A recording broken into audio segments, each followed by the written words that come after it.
Currently truing out at 124 miles an hour, 171 over the ground, which is insane. My gosh, that just extended the range of this leg by like over 100 miles. All right, guys, I am about to embark on a trip that is not only the farthest distance I've ever flown in a single day, but it's also the highest I've ever flown in a small airplane. And this isn't really an adventure you'd want to go into on a lack of sleep. But luckily for me, that's not a problem thanks to the sponsor of this video, Helix Sleep. And for those that are unaware, Helix Sleep makes premium mattresses that are custom catered to your needs and delivered right to your door. I've been sleeping on a Helix mattress for almost 6 years now, and it's held up great, and I have honestly been happier than ever with the type of sleep I'm getting on my mattress. The great thing about Helix is you go on and you take their online sleep quiz. You basically answer a bunch of questions about how you sleep, how your partner sleeps, and it will recommend one of their mattresses for you and your needs. And then you order it, it's shipped directly to your door.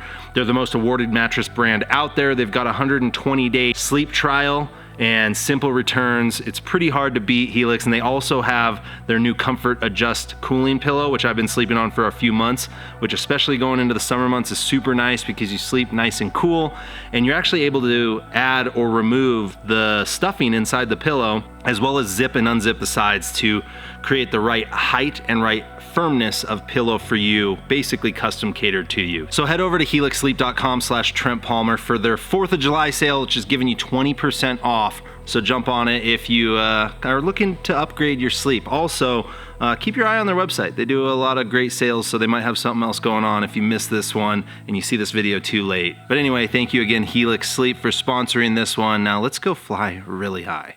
Good morning, guys. It's bright and early, 5 a.m. on what's going to be the start, an early start to the Oshkosh Journey 2026. Now, I'm gonna jump in the air, meet up with Ryan, and we're heading to Texas, actually. I'm gonna be leaving my plane there to get a little last second work done, some upgrades prior to Oshkosh. The one thing you might notice, it rained last night, which is super unusual for this time of year. The reason being, a cold front just blew through and we're gonna be chasing that down. So I'm kind of anticipating some iffy weather and some winds. So let's get buckled up and get ready for a fun ride out to Texas. All right, a little bit of a crosswind, not too bad.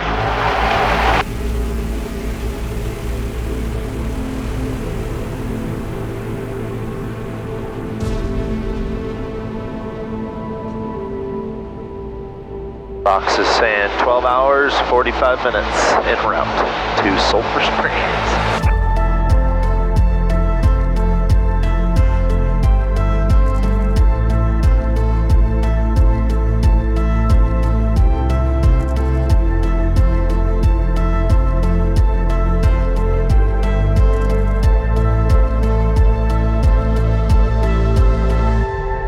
We're sitting right on this south edge of a pretty, what looks like decent sized weather system. It's like everything off our right, no clouds, everything off our left gets a little nasty, and we're just skirting the edge, but we're trying to climb to get over this stuff in hopes that we can find a little better tailwind and maybe some smoother air. And we did throw oxygen bottles in. Ryan had 2 of them, so watching my Spatial O2 or whatever it is, pulse ox. And if it gets below 90 or so, I'll probably consider putting oxygen on. I think the bigger deal is we're going to freeze ourselves out up here. Yep. We still have 2 heaters. I know, that's what I need. I got my seat heat on and the heater on full, but it's only 20 degrees out. The density altitude is still 13,000 feet. My watch just gave me the O2 alert, 12.5. It's going off. What's your oxygen? 92. Okay, so talk me through this. I dropped it down, it goes all the way down, right? And then that's when it centers on that little pin, and I'm just gonna tighten it up? Yeah, there's the 2 little pins that go in there, and then yeah, just tighten it up. And then once it's snug, open the valve. Okay, so that's there. What do you got for an altimeter? I feel like I'm higher than you. 3007. You about ready? Do you want me to call ATC? Yeah, go ahead. I'm just fiddling around with my oxygen. Alrighty. What'd you set your regulator to? What level? 2.5, and I have it on conserve. And I'm going to tell them we're going to 15.5, or do you want to go 17.5? Let's start at 15.5. Never thought I would do this. Put on oxygen, but it's nice being able to do this. And we got a solid tailwind, so I think it's worthwhile. Using my Garmin watch, just telling me my pulse ox is at 92%, which is pretty good. We're kind of, I think, just aiming to stay above 90. It's impressive that our planes are climbing at 90 miles an hour indicated in a Cub at 13,600 feet. All right, we are heading to 15.5. This is officially the highest I've ever been in a small airplane. I'm at 13.8 right now. All right, never thought I'd say this, but we just leveled off at 17.5. I've got oxygen on. Pulse ox looking at 93, which is sitting happy. Currently truing out at 124 miles an hour, 171 over the ground, which is insane. My gosh, that just extended the range of this leg by like over 100 miles. I mean, a 52 mile an hour tailwind, significant, but also being up here truing out, now I'm showing 126 miles an hour true. Obviously, this is not the type of flying that I like to do, but it's really awesome having the ability to do it when you want to cover some ground and get somewhere.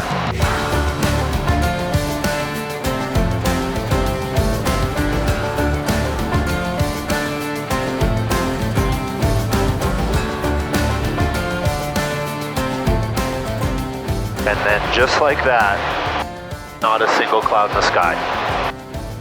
That is a trip. Literally nothing in front of us now. And we continue to extend our legs. We already passed our original destination, which was Milford, Utah. Then we were going to go for Landing, Utah.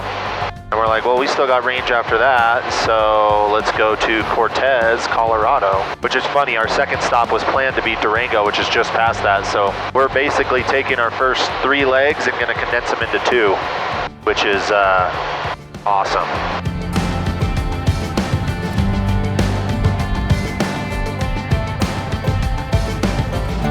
I recognize this area. If you guys watched my Moab flying series, I picked up a rancher and flew him to look for missing cattle, and it was right in this little drainage off our left right now.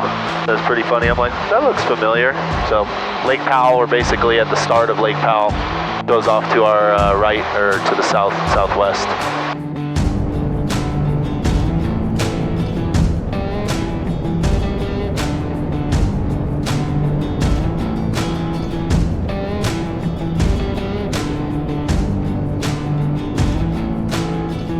Right, just landed in Animas, I don't know how you say it, but Durango, Colorado, which this was originally flight planned as our second fuel stop, and we made it in 1 because we went so high. So we're making good time. I think just looking at the weather and the wind, it looks like it's gonna shift more of just a straight crosswind, but I think for the next leg, Ryan does have 2 more bottles of oxygen, so probably go up and use them on this one, just get high and go, just because of the speed. I mean, we were cruising at 125 true, which normally, you know, at sea level, I'm seeing like 105 true at that same fuel burn. Dude, I might be a believer in oxygen. Told you. Way smoother up there, huh? Yeah, dude, the ride got rough. Like, I want to go up high just to get out of that. Yeah, I think that's the longest distance leg I've ever flown. Oh yeah. That was what, 650 miles? All right, all fueled up. We're gonna do a little quick flight planning, maybe have a little bite to eat, and then get heading east. Animas traffic, flight of 2 Cubs, taking off on runway 19 from center field. It'll be eastbound. It's gusty, but mostly headwind, so 9,400 foot density altitude. Let's see what we got. The most mellow takeoff in the world. Well, we got back up to 15.5, oxygen on. It got cooler, and we got a tailwind, but it's rough. It's kind of funny, we just passed Taos, and we are on with, Albuquerque Center, I believe. And there was someone else on the radio that asked for a condition report at 17.5. We said it was smooth. They requested climb up to where we are, and they passed right underneath us. And it was so funny, they asked Center, they're like, what kind of plane was that, a Cub? And Center's like, yeah. They're like, I want to be up where the Cubs are. I guess Other aircraft probably aren't used to seeing Cubs up here. Man, we descended through 6,000 or 7,000 feet and it just got muggy. I already took my sweatshirt off, but let's see what it is on the ground. 38 degrees is 100 degrees Fahrenheit with high humidity, so it's gonna be muggy.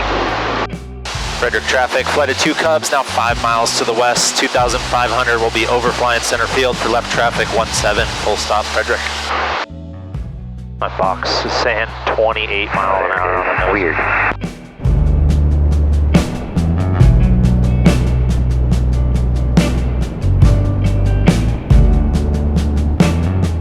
Pretty smooth there.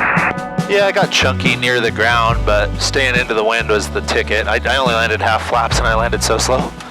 Oh, just landed at Frederick Regional. Man, it is blowing, but it's hot and humid. It's like a moist hair dryer blowing on you the whole time. Like, what do you think? I opened my window and it got hotter out. I just realized we landed just now in Oklahoma. So we literally this morning flew through all of Nevada, across all of Utah, into New Mexico, and now we're in Oklahoma. So, man, we're making some, we're covering some ground, I will say that. We've been going nowhere, taking a sweet time, driving out west, head on my chest, crossing through state lines. You solar flare. Now that we're older, we don't wanna go back there. Big sun. Sulphur Springs traffic, flight of 2 Cubs, about 5 miles to the west, 1,500 inbound landing on the grass, Sulphur Springs.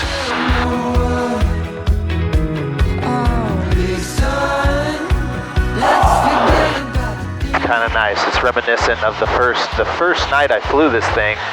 Wasn't quite this warm, but it was pretty, and it was about this time of day. And that first week of doing phase 1 test flying, like every evening I would come out and just do extra laps, you know, in the pattern. It really wasn't part of test flying as much as me getting comfortable in the plane. But it just brings back, you know, the warm and fuzzies, good memories. I don't wanna waste your time with highway signs, but I swear we're getting closer. You're solar. Man, that's fun. I know, I was just kind of thinking that out loud, that I love this little strip here, especially with the air or the wind blowing right down it. Yeah, that's awesome. I could do that all day after flying all day. I know. All right, we did it. Made it back to Sulphur Springs. Danny happened to be out here. I think he might be taking a plane out, but we had a welcoming committee. Yes. Thank you, Danny. And yeah, so the plan is we're gonna tie our planes down for the night because obviously it's a Sunday, everyone's closed. Try to jet into town, go get some dinner, and then tomorrow we're pushing my plane into the shop for some big upgrades, which I'm excited about. And I will say, I'm pretty proud of us. That was 1,400 miles. Danny, that's a long ways in a Cub in a day. Yes, it is. Yeah, so we just did over 1,400 miles. Matter of fact, it might be a record. Yeah, I don't know. And especially beating, we have another hour and a half of light. We definitely got some comments about Cubs being as high as fast as we were. Anyway, let's get these things tied down so we can go get dinner. Staying in the doghouse.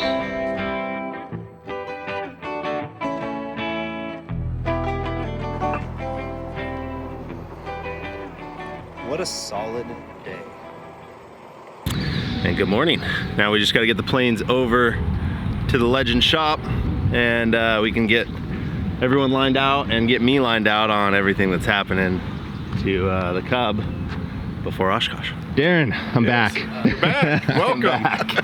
Glad to have you. Yeah. So what are we doing? Well, we're going to do a few little updates to your aircraft. We're going to put your new cowling on that we just came out with. And that's your it's an upgrade cowling, high altitude kind of in mind after we saw what happened with Ryan and I. Really hot and hot. Yeah, that's what we're going to do. And then we're going to fix some of your screw ups that you had. You know about those. So. Going to patch some holes.